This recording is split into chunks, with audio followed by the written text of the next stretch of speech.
Bonjour à tous, ça y est, je prends un petit peu de vacances et là je suis chez ma sœur avec ma maman et ma sœur est très jeu de société. Et hier elle nous a montré un jeu de société qui implique des lancers de dés et puis de faire des chaînes de chiffres continus.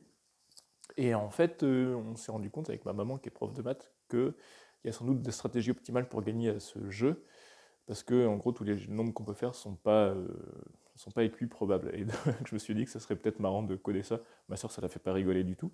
Mais voilà, je me suis dit que c'était mon petit projet du matin. Ça va me prendre, je pense, 10 minutes à coder. Donc après le petit-déj, c'est parfait. Donc je vais vous montrer ce qu'est ce jeu déjà.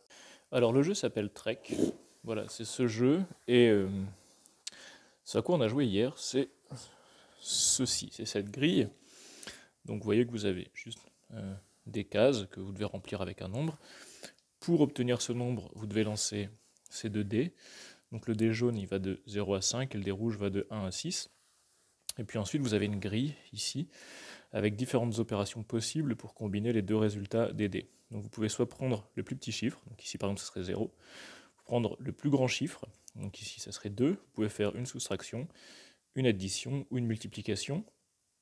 Donc voilà, vous avez 5 opérations possibles pour obtenir des résultats, et le but ensuite c'est de faire des cases contiguës avec soit une suite de chiffres, par exemple 1, 2, 3, 4, 5, 6, 7, 8, 9, 10, 11, 12, on peut aller jusqu'à 12 maximum, ou alors des zones de chiffres qui sont identiques. Par exemple, vous pouvez avoir 4, 4, 4, 4, 4, etc. Et le nombre de points se calcule en fonction de la valeur qu'il y a dans les cases et puis de la longueur des zones.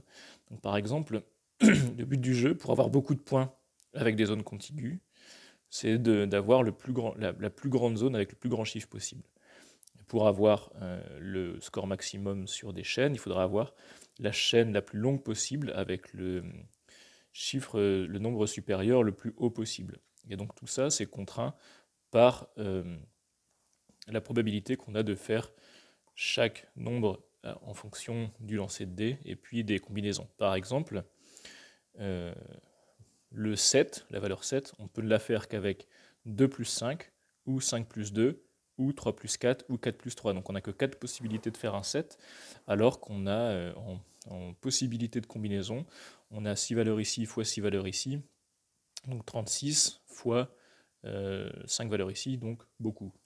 Voilà, 5 possibilités de combinaison.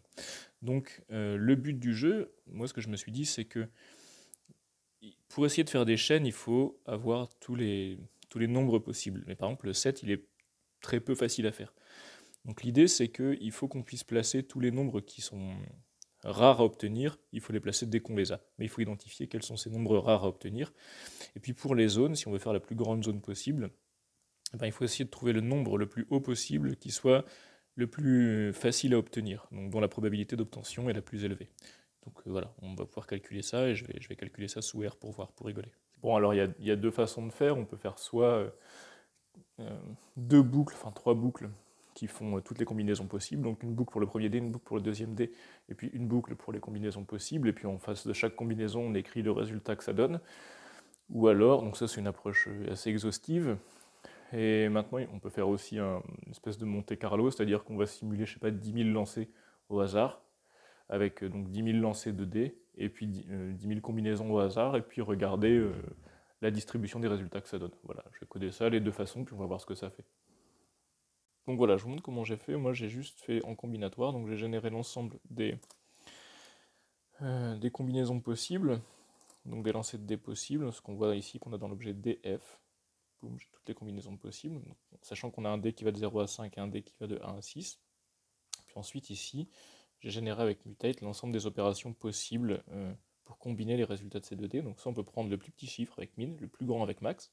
On peut faire le D1 moins le D2, le D2 moins le D1, l'addition des dés, la multiplication des dés, et puis ensuite j'ai borné parce que normalement les résultats doivent être entre 0 et 12. Donc je vous mettrai le code dans la description, je pense.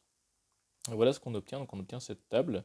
Et ici, en fait, on a sur l'ensemble des possibilités, l'ensemble des combinaisons, des opérations, le nombre de fois où on va obtenir chaque résultat. Donc on voit que le 11, on peut l'obtenir qu'une fois. On peut l'obtenir seulement en faisant 5 plus 6. Le 12, on peut l'obtenir 3 fois. On peut l'obtenir en faisant 2 plus 6, non, 2 fois 6, 3 fois 4 ou 4 fois 3. Voilà.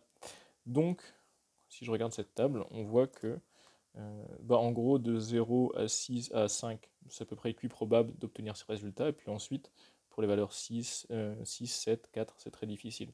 Donc ma stratégie pour ce soir que j'ai essayé, c'est dès que je peux placer un nombre, genre 7, 8, 9, 10, 11, je vais le placer, parce que le but c'est d'avoir une chaîne, la chaîne la plus longue possible, avec le plus grand nombre dans cette chaîne, le plus grand possible. Donc je vais essayer de maximiser mes chances de placer ces nombres les plus grands possibles. Et puis ensuite on voit que le nombre 5, c'est le nombre le plus grand qui retombe assez fréquemment, donc je vais essayer de faire des dalles de 5, c'est-à-dire d'avoir des cases avec la valeur 5 qui se touchent. Donc on va essayer de faire ça. Euh, voilà, je vous dirai ce qu'il en est. Bon, à tous les coups, je vais me faire plumer quand même, hein, mais voilà, c'est pour le style. Bon, j'avais aussi testé en Monte Carlo, c'est-à-dire j'avais essayé de faire des combinaisons, enfin des tirages aléatoires de nombres et de combinaisons, et puis ça donnait sensiblement les mêmes résultats, enfin même strictement les mêmes résultats. Donc je ne l'ai pas mis dans la vidéo pour pas rallonger, mais voilà. Je vais essayer de mettre cette stratégie en œuvre ce soir, voir si je gagne ou pas. On verra, je vous dirai sur Twitter ou Facebook ou quoi. Voilà. Petites occupations des vacances quand il fait un petit peu moche le matin. Voilà. Et ben portez-vous bien et puis passez de bonnes fêtes. À la prochaine.